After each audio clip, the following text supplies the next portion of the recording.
What's up, Nerdgenic Nation? Superhero nerd Aaron Waller here, and today I want to talk about the second Ant-Man and the Wasp Quantumania trailer that recently came out. We got a lot of Kang, but another character caught my attention.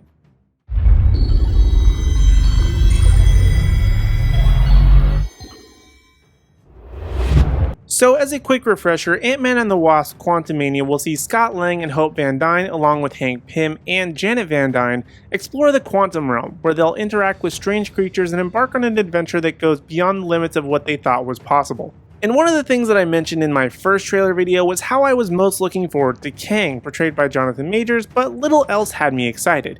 The new trailer, however, may have shifted that perspective as we got a lot more Kang, which I already was excited about, but we also get an idea of the events that will be taking place and some of the amazing visuals that were likely to be coming along with it. For instance, there will be several Ant-Mans at some or even various points of the film, which I guess isn't too much of a surprise as we already know of variants within the multiverse thanks to Kang in the Disney Plus series Loki, Spider-Man No Way Home, and Doctor Strange in the Multiverse of Madness. How this will end up playing out seems that Kang will somehow convince Scott to help him in obtaining some item that will seemingly get them out of the quantum realm, and Kang will end up double-crossing Ant-Man and the team, and they'll have to duke it out to be able to find out who gets out first or just in general.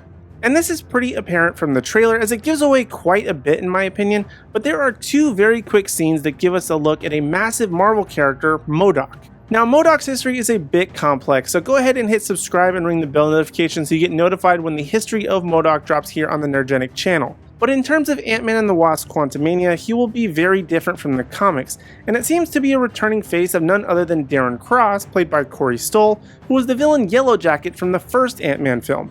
And I think that this is quite an interesting take as well as a possibly messy one. Now, I applaud it in the sense that they tease the return of Yellow Jacket in Disney Plus's Loki when we see a gigantic Yellow Jacket helmet in one of the fields during episode 5. This makes way for Cross becoming M.O.D.O.K as he will now have an enlarged head and thus become M.O.D.O.K. But this is about as far as it holds water in my opinion. Cross is portrayed as a fairly smart individual in the first Ant-Man film, but he's often using the work of others to advance himself, thus making him M.O.D.O.K, who's supposed to have superior intelligence, kind of pointless other than him just piggybacking off of Kang to get back to the normal world and inflict his power and influence there. But that too would be a very short story in my opinion. M.O.D.O.K is better known for winning battles, but not the war. And as we already know that a future Avengers film has the subtitle Kang Dynasty, we know Kang will make it out of the quantum realm to some degree and reach a power that becomes an Avengers level threat. So are we to assume that M.O.D.O.K will be riding his coattails the entire time? I guess we'll just have to wait for the movie to find out. But the one thing about M.O.D.O.K that I'm especially iffy about is his look. His mask look I'm not going to argue for since it makes sense that he would need face protection with such a massive head. And it does kind of have Yellow Jacket eyes, so if it's crossed, it kind of checks out. But the part that I find odd is the face itself. It doesn't look like it has any dimension and instead is rather flat, almost like a face in a jar illusion. And that might be the look that they're going for, but it looks awfully ridiculous next to a massive CG world with the impossible being able to occur at any moment. I really hope that once we get a better look at the character that it isn't just a smushed face behind glass with robot tentacles, but again we'll have to wait and see when the film comes out.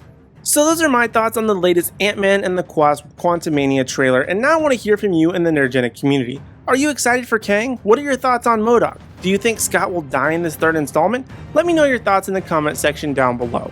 And while you're down there, be sure to hit like, subscribe, and ring the bell notification so you don't miss out on any future videos from me or the rest of the Nerdgenic team. And also be sure to give us a follow across all social media platforms at Nerdgenic. That way you don't miss out on any special news, announcements, or articles at nerdgenic.com. But in the meantime, if you want even more video content from us, check out my video on how mutants may be coming into the MCU, or check out Russ's video on Hollywood's false Superman problem. But other than that, thank you guys so much for watching. We really do appreciate it. We hope to see you in the next video.